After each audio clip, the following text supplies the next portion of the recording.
नमस्कार। अगर आपको कुछ मिनट्स में बहुत कुछ सीखना है तो ये शॉर्ट क्लिप आपके लिए है।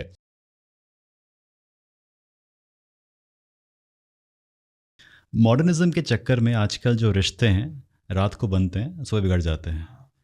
तो क्या विचार देंगे आप यूथ को कि वो किस दिशा में जा रहे हैं, क्या चल रहा है in terms of live in relationships? हाँ, मॉडर्न होइए, वेस्टर्न मत होइए। हाँ, दैट बहुत डिफरेंस है। भारत से ज़्यादा मॉडर्न कोई देश नहीं हो सकता।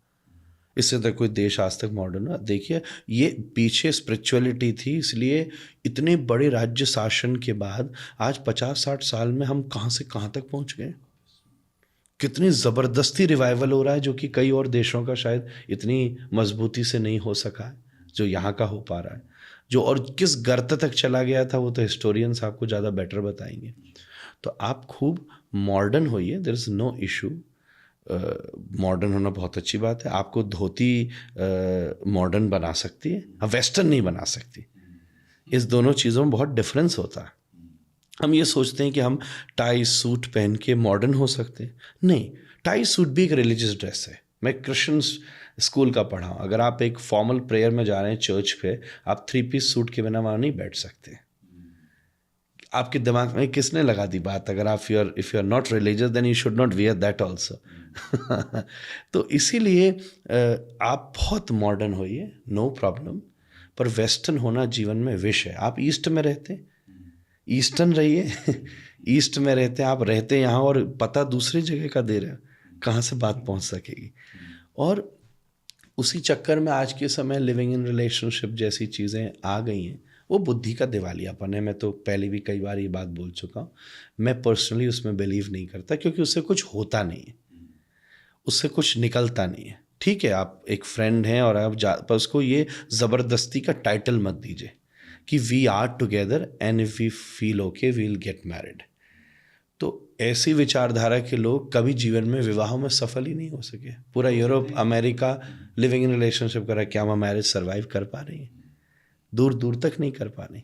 तो ये तो ऑलवेज, तो मेरा ऐसा मानना है, मैं पहले भी एक इंटरव्यू में ये बात बोल चुका हूँ एंड रिपीट कर रहा हूँ आपसे, कि मेरे मानने में, अगर मैं मॉडर्न थॉट दूँ तो मेरे मानने में लिविंग इन रिलेशनशिप से बेटर कोर्टशिप है।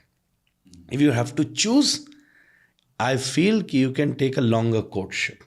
फैमिली बैठे, आप डिसाइड कीजिए, you feel the some kind of attraction, a good feel, तो लेट्स मेक अ डिसीजन कि हम बात करते हैं इस तरफ, and you take a good nice long courtship period. और फिर आप बड़े अच्छे से बात बनती है तो कीजिए, नहीं बनती है तो ठीक है, लाइफ को भी हेल बनाने की ज़रूरत नहीं है। बहुत सोच समझ के कीजिए। मैं बहुत मॉडर्न आपसे बात कह रहा हूँ, पर वहाँ से कुछ हाथ लगने वाला नहीं है, कुछ हाथ लगने वाला नहीं। ये विचार क्यों आया ये भी समझना चाहिए। एक चीज़ ऐसी आ गई कि दुनिया में शादी का संबंध केवल शारीरिक आकर्षण तक था।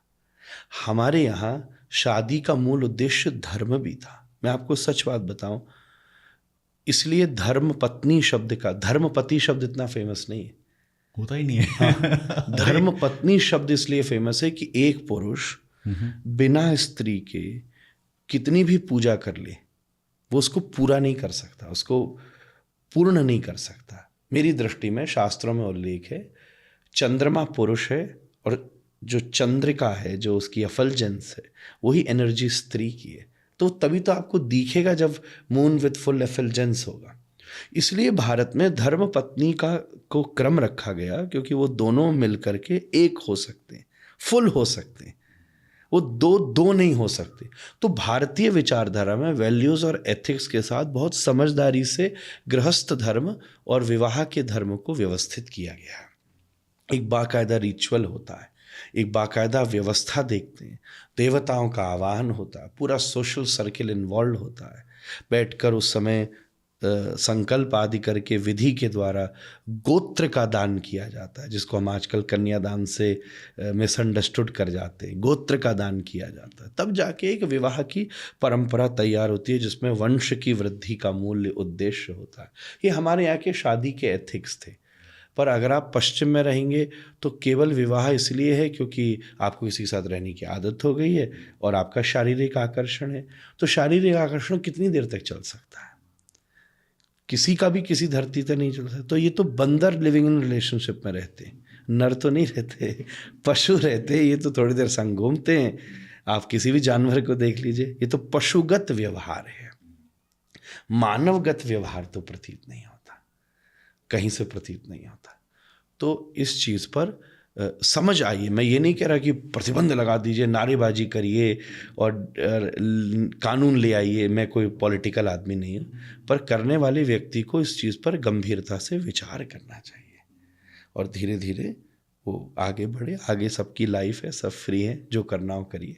अगर कोई महत्वपूर्ण चाहते हैं तो ऐसी चीज़ों से बचिए।